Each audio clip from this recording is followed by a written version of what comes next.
మహిళలకి 40 గ్రాములు, పురుషులకి 20 గ్రాములు. ఇది కొత్త బడ్జెట్ తర్వాత బంగారం ఇతర దేశాల నుండి తెచ్చుకునేటప్పుడు సాధారణంగా ఎక్కువ మంది దుబాయ్, అరబ్ దేశాలకెళ్ళినప్పుడు అక్కడి నుంచి తెచ్చుకుంటారు. ఎందుకంటే అక్కడ టాక్స్ ఉండదు. అక్కడితో పోల్చుకుంటే ఇదివరకు మనకిక్కడ 18% టాక్స్ ఉండేది. అప్పుడు ఎక్కువ తెచ్చుకునేవాడు. తర్వాత 6% తగ్గించాక తగ్గింది. ఇప్పుడు యాక్చువల్‌గా చూసుకుంటే గనక విదేశాల నుంచి విమానం లేదా సముద్ర మార్గాల్లో మన దేశానికి వచ్చే ప్రయాణికులకి కేంద్ర ప్రభుత్వం కాస్త వెసులుబాటు ఇచ్చింది. మహిళా ప్రయాణికులు 40 గ్రాముల వరకు, పురుషులు 20 గ్రాముల వరకు బంగారు ఆభరణాలను పన్ను లేకుండా తెచ్చుకోవచ్చు. అయితే వీళ్ళు ఏడాదికి పైగా విదేశాల్లో నివసిస్తూ తిరిగి వస్తున్నప్పుడు లేదా భారత్ సంతతి పర్యాటకులైనా తెచ్చుకోవచ్చు.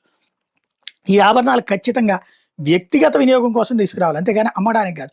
బిస్కెట్లు, కడ్డీల రూపంలో ఉండే పసిడికి ఈ మినహాయింపు లభించదు. ఇప్పటిదాకా మహిళలు 1,00,000, పురుషులు 50,000 విలువైన ఆభరణాలే తెచ్చుకోవాలి. ఇప్పుడు 16 నాటి పాత నిబంధనల స్థానాల్లో రూపొందించిన బ్యాగేజీ నిబంధనలు 2026 ఈ నెల 2 నుంచి అమల్లోకి వచ్చినట్టు కేంద్ర పరోక్ష పన్నులు కస్టమ్స్ బోర్డు సోమవారం తెలిపింది. దీని ప్రకారం 40 గ్రాములు, 20 గ్రాములు తెచ్చుకోవచ్చు.